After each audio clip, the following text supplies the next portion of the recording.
समायरा की प्रेगनेंसी। गर्म पानी से भरे बाथटब में आराम से लेटी हुई समायरा वाइन के गिलास से धीरे धीरे वाइन पी रही थी। उसे इस जगह की याद आएगी, ये बेहद आरामदायक बिस्तर, ये शांति और ये सुकून। नाइट गाउन सिर के ऊपर से पहनकर वह बिस्तर में जा लेटी। शरीर दर्द से चूर था और थकान इतनी थी कि वह तुरंत गहरी नींद में चली गई। पिछले 2 दिनों से उसमें ताकत की कमी थी और उसने सोचा यह जरूर ओवरवर्क का नतीजा है। रात के बीच अचानक किसी आवाज से उसकी आंख खुल गई। वह झट से उठकर बैठी। स्वीट में कोई था? कदमों की आहट बेडरूम के करीब आ रही थी और जैसे ही दरवाजा खुला वह चीख पड़ी। कौन है? उसने घबरा कर पूछा। अंधेरा था, वह देख नहीं पाई। मैं हूं, एक गहरी आवाज आई। ये कबीर था जिसने लाइट ऑन कर दी। तुम इतनी जल्दी वापस कैसे आ गए? उसने चादर खींचते हुए पूछा। मेरा दूसरा काम जल्दी निपट गया तो सोचा पहले ही लौट आऊं। वह कपड़े उतारने लगा। समायरा फौरन बिस्तर से कूदकर कुछ कपड़े उठाने लगी। बस 2 मिनट दो, मैं निकल जाती हूँ। लेकिन वह बाथरूम की तरफ जाती उससे पहले ही कबीर ने उसका हाथ पकड़ लिया। सुबह के 3 बजे हैं, वापस बिस्तर पर जाओ, सुबह निकल जाना। उसने आदेश दिया जैसे दूसरा कोई विकल्प ही न हो। नहीं, बिल्कुल नहीं, उसने सिर हिलाया। मैं तुम्हारे साथ यहाँ नहीं रुकूंगी। वह अब भी उसका हाथ पकड़े था। मुझे बहस करने का मूड नहीं है। बिस्तर में जाओ, मुझे मजबूर मत करो कि तुम्हें बांध दूं। चिंता मत करो, मैं इतना थका हूँ कि तुम्हें छूने का भी मन नहीं है। मैं कह नहीं रहा, बता रहा हूँ। मेरी बात मत टालना, वरना मुझसे बर्दाश्त नहीं होगा। उसकी कड़ी नजरों और गहरी आंखों ने समायरा को चुपचाप मान जाने पर मजबूर कर दिया। वह बिस्तर में जा लेटी, चादर सिर तक खींचते हुए और किनारे से चिपक कर सो गई। जब कबीर बिस्तर में आया और पीठ फेर ली, तब उसने उसकी पीठ पर 2 पुराने लंबे निशान देखे। वे हल्के पड़ चुके थे, लेकिन अब भी साफ दिखते थे। उसने सोचा, यह कैसे हुए होंगे? थोड़ी देर में उसकी स्थिर सांसें सुनाई देने लगीं और वह समझ गई कि वो सो गया है। यह आदमी एक पहेली था, कठोर और अहंकारी, लेकिन फिर भी वह नहीं चाहता था कि वह रात में घर लौटे। क्यों? उसने सोचा। सुबह की धूप पर्दे से छनकर कमरे में आ रही थी। कबीर की आंख खुली तो पाया कि वह देर तक सो गया था। पीछे मुड़कर देखा तो बिस्तर खाली था। क्या वह रात में ही चली गई थी? लेकिन तभी बाथरूम से आवाज आई जैसे कोई उल्टी कर रहा हो। वह उठकर बाथरूम पहुंचा और आधा खुला दरवाजा खोला। समायरा जमीन पर बैठी थी, सिर कमोड के ऊपर। तुम बीमार हो? उसने पूछा। वह मुड़ी, तौलिया उठाकर मुंह पोंछा। सॉरी, मेरा इरादा तुम्हें उठाने का नहीं था। मैंने पूछा, क्या तुम बीमार हो? हाँ, उसने सिर हिलाया। शायद मुझे फ्लू हो गया है। वह खड़ी हुई तो कबीर ने उसका माथा छुआ। तुम्हें बुखार नहीं है? उसने भौं सिकोड़ते हुए कहा। और फिर अचानक उसके मन में एक ख्याल आया, कहीं तुम प्रेग्नेंट तो नहीं हो? ये कैसी बेवकूफी भरी बात कर रहे हो? उसने कहा और आगे बढ़ने लगी, लेकिन कबीर ने उसका हाथ पकड़कर उसे रोक लिया। सच सच बताओ, क्या कोई संभावना है कि तुम प्रेग्नेंट हो? उसने नजरें चुराई और कंधे उचकाए। ये सवाल उसके भीतर तक हिला गया।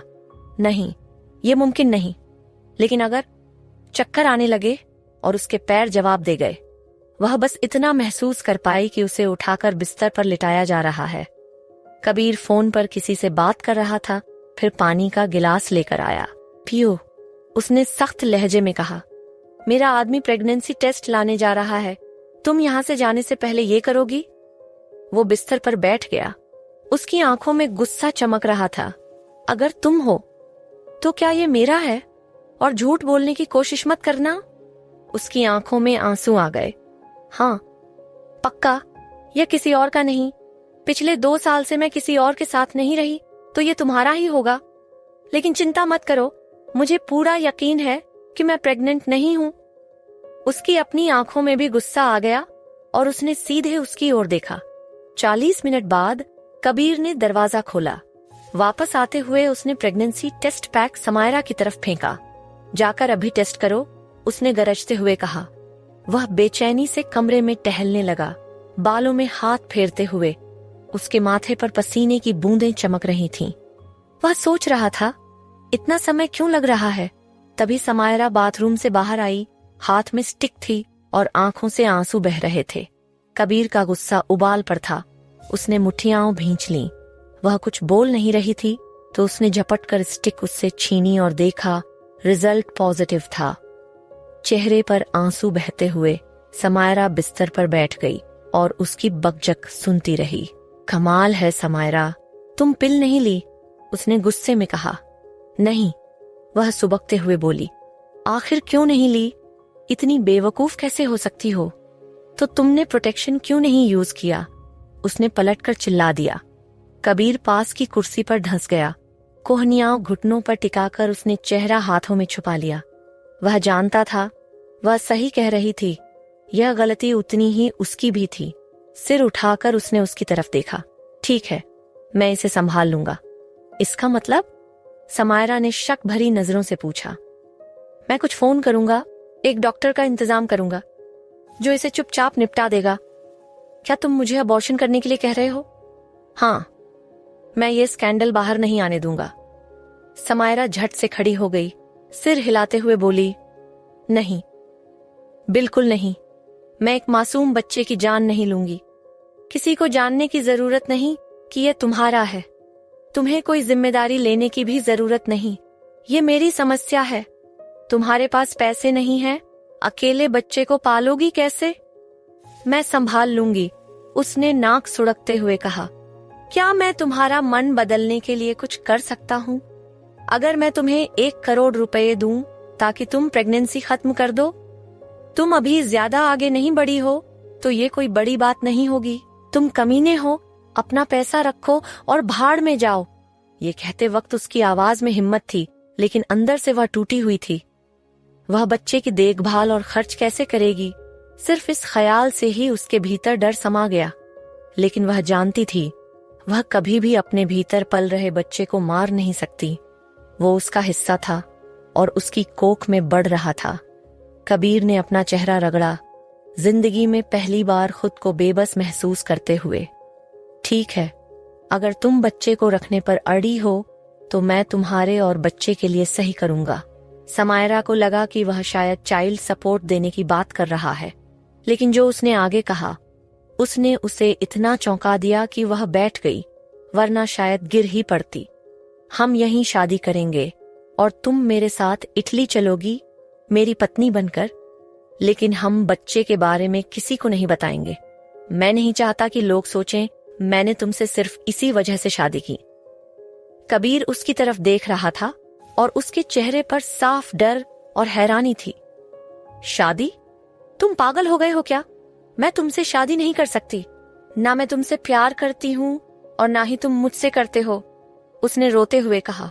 वह सोचने लगी, मेरे साथ ये सब क्यों हो रहा है? मैंने ऐसा क्या किया है जिंदगी में जो ये सब भुगतना पड़ रहा है? प्यार का इससे कोई लेना देना नहीं। समायरा, तुम मेरे बच्चे की माँ बनने वाली हो और मैं तुम्हें इसे अकेले पालने नहीं दूंगा। अगर मेरा बच्चा होगा तो वो मुंबई में नहीं पलेगा, वो मेरे साथ रहेगा, तुम्हारे साथ या तुम्हारे बिना। तुम कहना क्या चाहते हो? हालांकि वह जानती थी वो उसके बच्चे को उससे छीनने की बात कर रहा था। कबीर के होंठ पतले हो गए, भौहें सिकुड़ गईं और वह ठंडे सख्त लहजे में बोला, तुम जानती हो मैं क्या कह रहा हूँ, तो फैसला क्या है? तुम्हारे पास सच में कोई विकल्प नहीं है। मेरे पास पैसा और ताकत है और बच्चे को पाना मेरे लिए मुश्किल नहीं होगा।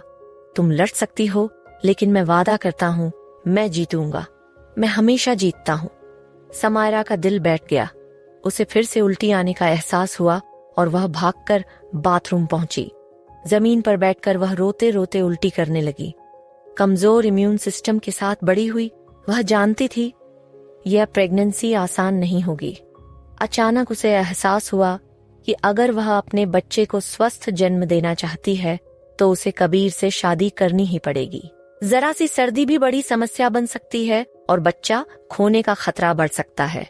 अब वह गर्भवती थी, इसमें कोई बदलाव संभव नहीं था। बस वो ये सुनिश्चित कर सकती थी कि उसका बच्चा सुरक्षित पैदा हो। इसके लिए उसे अपनी आजादी कुर्बान करनी पड़े तो भी कोई गम नहीं। कबीर वहीं खड़ा था, चेहरे पर कोई भाव नहीं, लेकिन जब उसे उठने में परेशानी हुई तो उसने मदद की। मुझे लेटने की जरूरत है, तबीयत ठीक नहीं लग रही, उसने कहा। कबीर ने उसे अपनी बाहों में उठाया और बिस्तर पर लिटा दिया। कंबल ओढ़ाते हुए बोला, तुम्हें शायद कुछ खाने की जरूरत है, यहीं रहो, मैं कुछ खाने को मंगवाता हूँ, फिर खाने के बाद हम बात करेंगे। 30 मिनट बाद वह खाने की ट्रे लेकर आया। अंडा, बेकन, टोस्ट और ताजा संतरे का जूस। जैसे ही समायरा ने जूस देखा, उसका पेट गरजा। उसने जूस का ग्लास एक ही सांस में खत्म कर दिया। वह और चाहती थी, पर मांगने से डर रही थी। शायद कबीर ने महसूस कर लिया, क्योंकि उसने फोन उठाकर एक पूरा जग जूस मंगवाने को कह दिया। जब वह लगभग खाना खत्म कर चुकी थी, कबीर वापस आया और उसे एक और गिलास जूस डालकर दिया। लगता है बहुत भूखी थी, उसने घड़ी देखते हुए कहा। काम वाली बाई को अब तक आ जाना चाहिए था सफाई करने। इस कमरे के लिए किसी को असाइन नहीं किया गया है, उसने धीरे से कहा। ऐसा क्यों? कबीर के चेहरे पर नाखुशी साफ थी। उसने गला साफ किया, क्योंकि मैं ही सफाई कर रही थी। मैंने तुम्हें साफ मना किया था ऐसा करने से, फिर भी क्यों? मेरी संध्या से लड़ाई हो गई थी। उसने मेरे बारे में बहुत गंदी बातें कही कि मुझे तुम्हारी मदद का काम क्यों मिला, इसलिए मैंने तय किया कि उसे यहाँ नहीं आने दूंगी। उसने क्या कहा वह बताना नहीं चाहती थी, लेकिन कबीर को मना करना आसान नहीं था, इसलिए उसने सब बता दिया। कबीर के चेहरे पर गुस्सा साफ दिख रहा था। वह कमरे से बाहर चला गया और लगभग 1 घंटे बाद दूसरी मेड के साथ लौटा। जब कबीर कमरे से बाहर गया तो नई मेड ने बताया, वह संध्या को नौकरी से निकाल चुका है। यह सुनकर समायरा को बुरा लगा। वो नहीं चाहती थी कि संध्या को निकाला जाए,